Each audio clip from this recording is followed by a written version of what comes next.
quite possibly another just question. to wrap up this one, first of all, I want to thank Supervisor Pinchas for helping make my argument.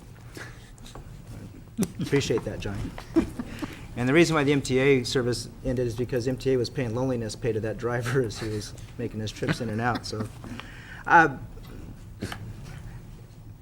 we looked at what other counties of our size are doing? Are other larger counties providing triplicated services in areas? Have we looked at that model and really said, okay, does it work in San Bernardino? Does it work in Riverside? How are these other counties doing it? Sonoma, I know we are geographically big and geographically challenged, but how are others doing it? And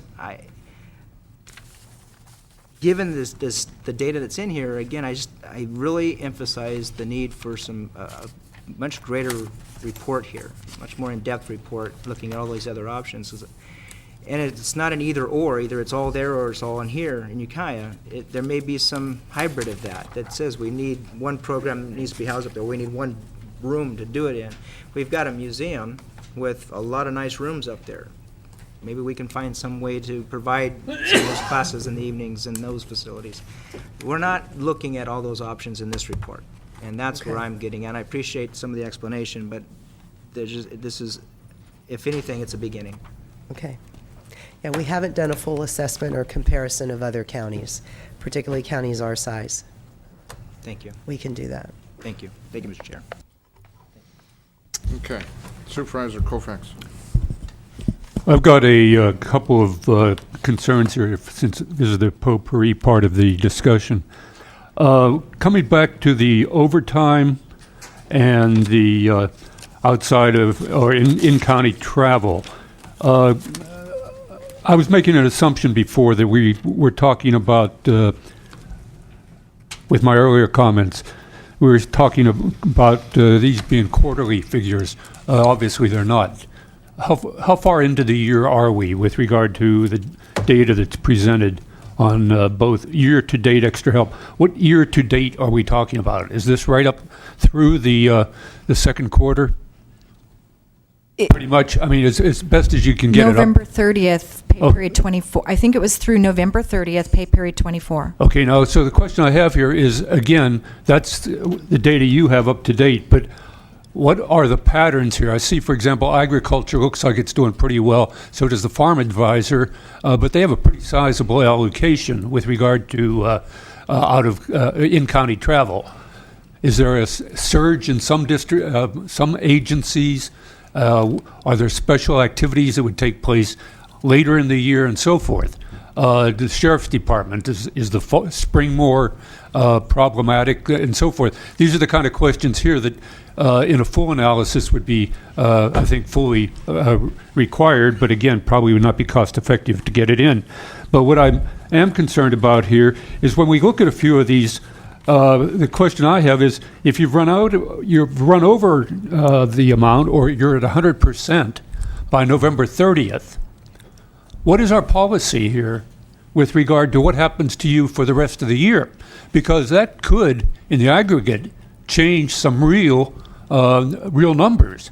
And so is there any anticipatory projection, as all projections are, but is there any anticipation of where this department will be given its cultural patterns of when they pay and when they travel or have overtime needs?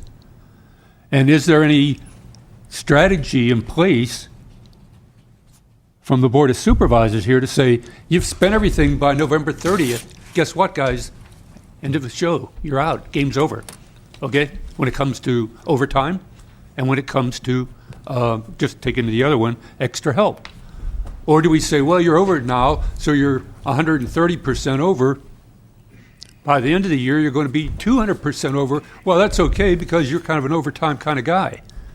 And so I want to really make sure here that we understand that these numbers, when we're talking about saving $15,000 on the on how we're going to do extra positions or whatever, we should be talking about the aggregate impact of in these two categories, I think, and have at least a strategy so our department heads will know, and I guess this is my main point, our department heads will know where they are going or where they are.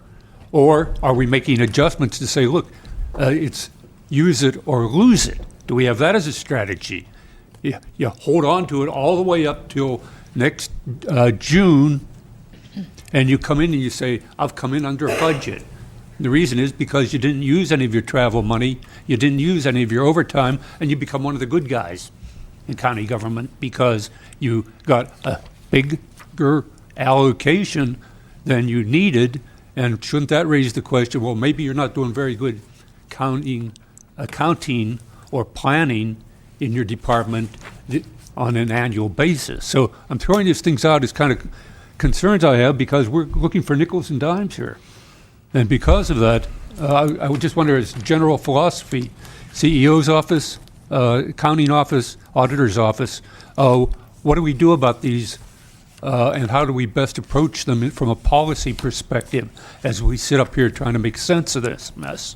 Thank you. Response? To the CEO. Thank you. As I stated earlier, part of the problem that we have here is that it is an aggregate, and I think the Auditor Controller's Office and our office are closely monitoring salaries as a total number. There are departments that are exceeding their current overtime budget and their current extra help budget because they are not filling permanent positions right now, trying to stay in line with what our targets are this year. So we do spend time. The department heads have been told in numerous meetings that they are personally accountable for any over expenditures in their budgets.